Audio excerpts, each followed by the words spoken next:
This is one powerful story that we just heard. Why? Well, in part because it's a story of two conversations, one with the crowd and one with the woman. Both have real-world application to our lives, particularly, I think, in this season of Lent. This account of the woman before Jesus for the sin of adultery, by the way, is found only in John's Gospel. It was actually a later addition to his Gospel, no doubt because of the profound impact that the story had on people. It always intrigued me, and I'm sure others, that this story has a hole in it the size of the Grand Canyon. Where is her partner in this story? It takes two for adultery, and apparently the man is off the hook. But there may be a conniving reason for this. It could be the conspirators only wanted to use the woman to make Jesus look bad. The primary intent was not to let the man off the hook, but to put Jesus on the hook. The intent of the religious leaders was to trap Jesus, and they were out to make him look bad to make a case for a religious trial of Jesus. The leaders will ultimately be successful at that, as we'll hear in next week's Gospel on Palm Sunday, but not today. For now, this woman is forced to stand in the middle so that the religious leaders may in turn put Jesus in the middle of what would seem to be a lose-lose situation. No matter what Jesus decides, they feel they have him trapped. Those standing around him are ready to throw those stones. But I see this gospel today more about dropping stones than throwing them. During this season of Lent, could it be that Jesus is inviting us to drop the stones we throw? What do you say, Jesus of Nazareth? He's asked by the opponents of the temple. As Jesus responds by saying, well, let the one among you who is without sin be the first to throw a stone at her. The stones they are ready to throw really capture my attention. That first stone that hit the ground must have started the others falling. Many of those with stones in their hands were deciding whether to throw or not to throw at the woman. The first stone must have been the hardest to drop, for those standing there must have thought to themselves that they were sinners too. So who do we think may have been the first to drop that stone? Well, maybe it was someone there who remembered he had mistreated his own wife. Or maybe it was someone who had known what it was like to stand before an angry crowd. Maybe it was someone who knew on Judgment Day that he or she would also be standing before God as this woman was in the presence of Jesus. Whoever it was who dropped the first stone was someone who had changed from anger and outrage to compassion and mercy. In that sense, that person led others who were standing there to a spirit of mercy, which is what we have focused on in this Lenten season. In order for that person to drop the first stone, he first had to realize that he was even holding on to one. And for us, that's important. Why?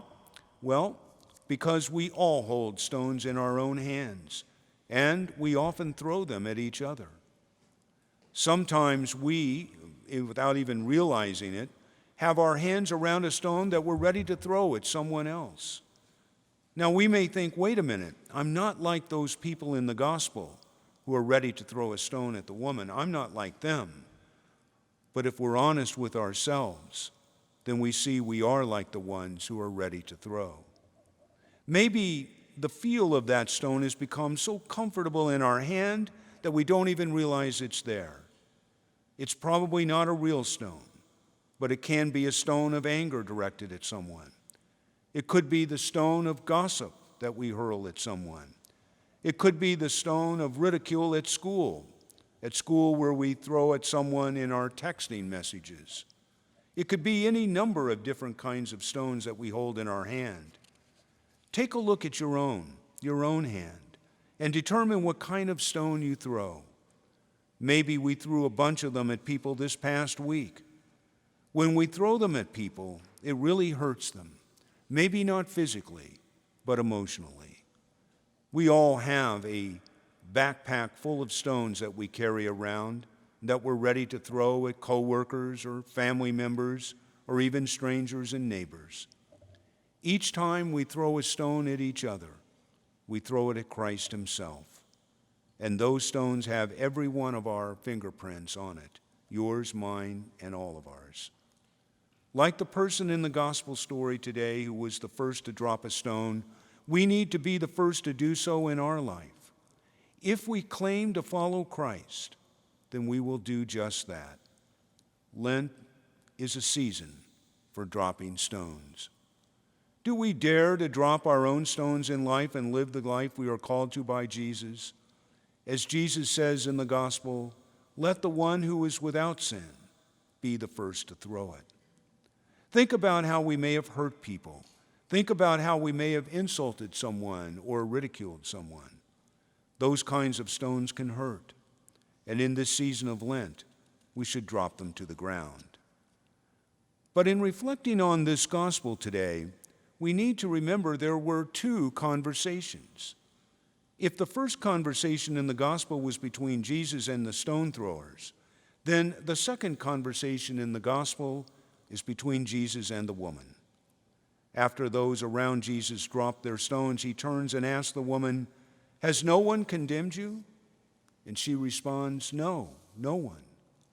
Jesus says, "Then neither do I." You see, the only one who could really throw a stone is Jesus himself, as he is the only one there without sin. And yet, he chooses compassion. He then says, "Go and sin no more." He does not dismiss the gravity of her sin, but he gives her a new future and calls on her to become her best self. Jesus draws a line across the woman's life, forgiving her past while inspiring her about her future. Isn't that what we want Jesus to do with us? Is to give us a new lease on life through forgiveness. Our past is our past, but we can change our future. We never hear what happens to the woman in the gospel after she leaves Jesus. So let each of us be the one to finish this story. Let each one of us use these last weeks of Lent as an opportunity to finish the story of the woman caught in the middle. Let us drop our stones to the ground that we throw at each other. Let us take Jesus up on his offer of forgiveness. And in this Lenten season, let Jesus draw a line across our life, forgiving our past as we move forward into the future. We won't regret it. In the name of the Father, and of the Son, and of the Holy Spirit.